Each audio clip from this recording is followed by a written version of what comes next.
introduction, and thank you all for being here today. It shows you care. So I want to start out by saying we're living in horrific times. There's a cruel genocide going on in Gaza. Wealth inequality is off the charts. We have a climate emergency that worsens every day. And the housing crisis has unleashed a massive crisis of homelessness, as well as housing instability for many more. And these are just some of the many crises at hand. These crises did not just happen overnight. They built up over time in a capitalist system, a ruthless capitalist system that has outlived any usefulness it may have had at one time. So what do we do about it? Well, many of you know I'm a big fan of building alliances and coalitions. That's what we did in Richmond, California. We formed the Richmond Progressive Alliance in 2003 to run corporate-free candidates for local office and built a local movement for real change. We broke a lot of ground in Richmond. I was the first corporate-free candidate and proud to have been so, paving the way for other progressives in Richmond. We defeated Chevron, the big oil refinery in our city. They spent millions trying to defeat the progressive candidates, and we all won.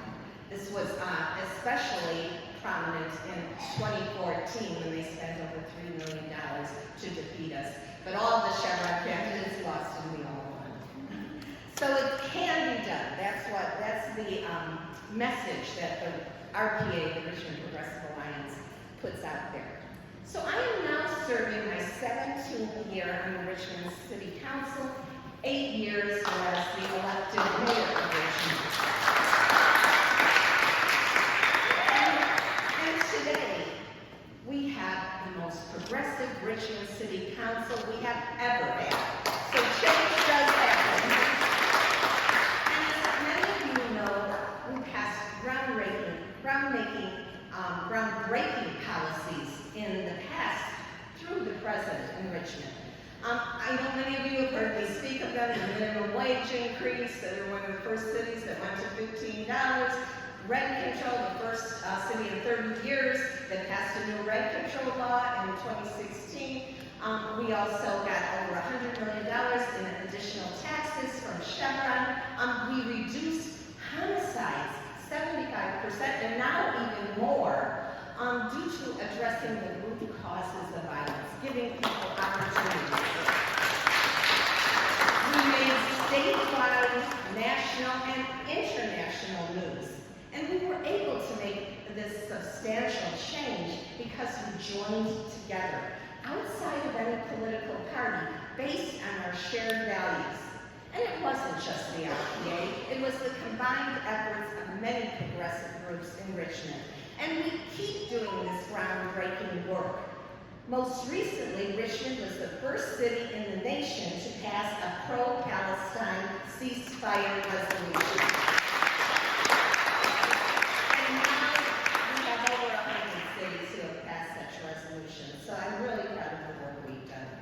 And it is this coalition-building model of making change that led me to run a corporate-free campaign for Lieutenant Governor of California in 2018 with the support of so many of you right here in this room.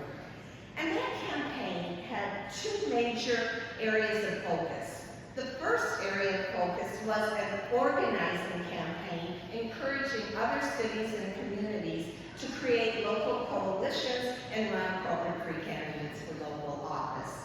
And many new coalitions and alliances came about as a result of that campaign. Many were already en route to building up their membership.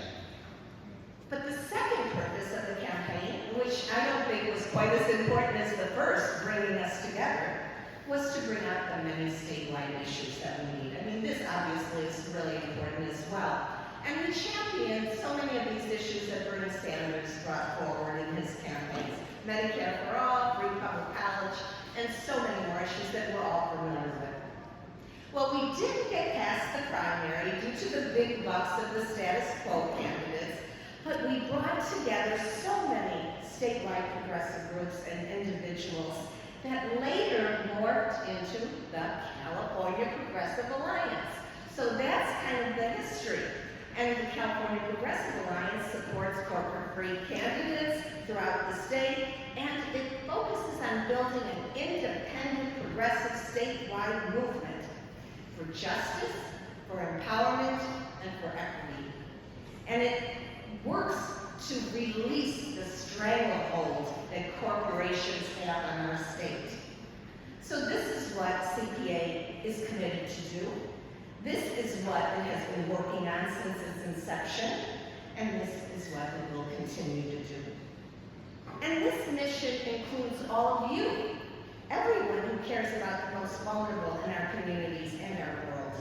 We must be in this struggle together, and I don't say this lightly.